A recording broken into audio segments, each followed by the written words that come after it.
djembe, I found a tiny problem. There were no music sheets, there were no notes, there was no la, there was no fa, there was no re. Instead, there were phrases, sentences made of sounds. For example, tra ta ta ta, dun dun dun, to to to.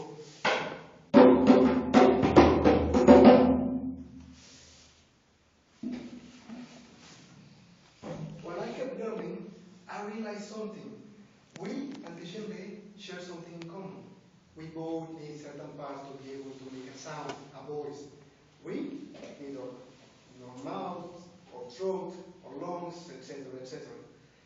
But I want to focus on the part the djembe needs, and those parts he needs to be able to make a sound are four: the drumhead, the rings, the rope, and the shell. So let's start with the first part. The drumhead.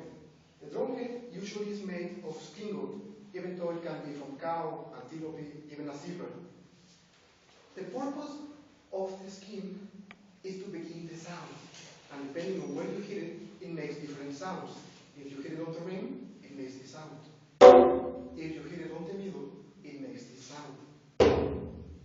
It's like our mouth.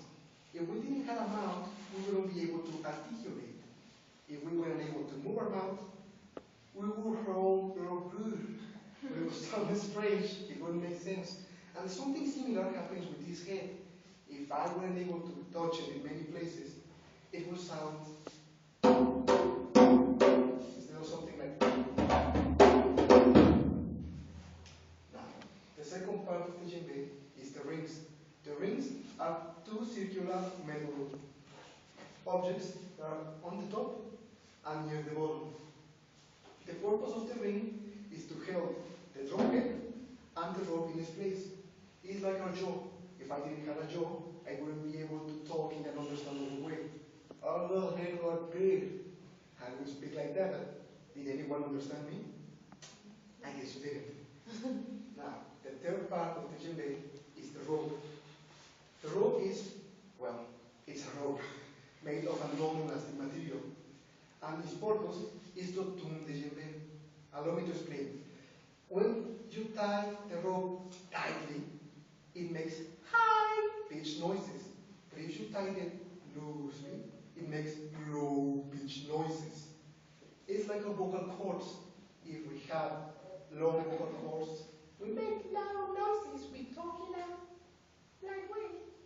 And the same happens like me, I'm talking now in a low-pitched way. Now, the fourth and final part of the djembe is the shell. The shell is a wooden piece empty on the inside, and its purpose is to make the sound louder. The bigger the shell, the louder the sound.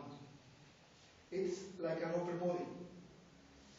Here, the sound it became stronger. That's why most opera singers tend to be big people. They need to make loud noises. So, to summarize what I just said, the four parts the djembe needs to make the sounds it makes are the drumhead, where the sound begins, the rings that help the rope and the drumhead in this place, the rope that tunes the djembe, giving it a high pitch or a low pitch, and the shell that makes the sound louder depending on the size. But before I finish, let me give you a small secret. There's another part, a most important part. Your hands. To your hands, the djembe sings and talks. And right now, I wonder, what kind of song would your hands sing using a djembe?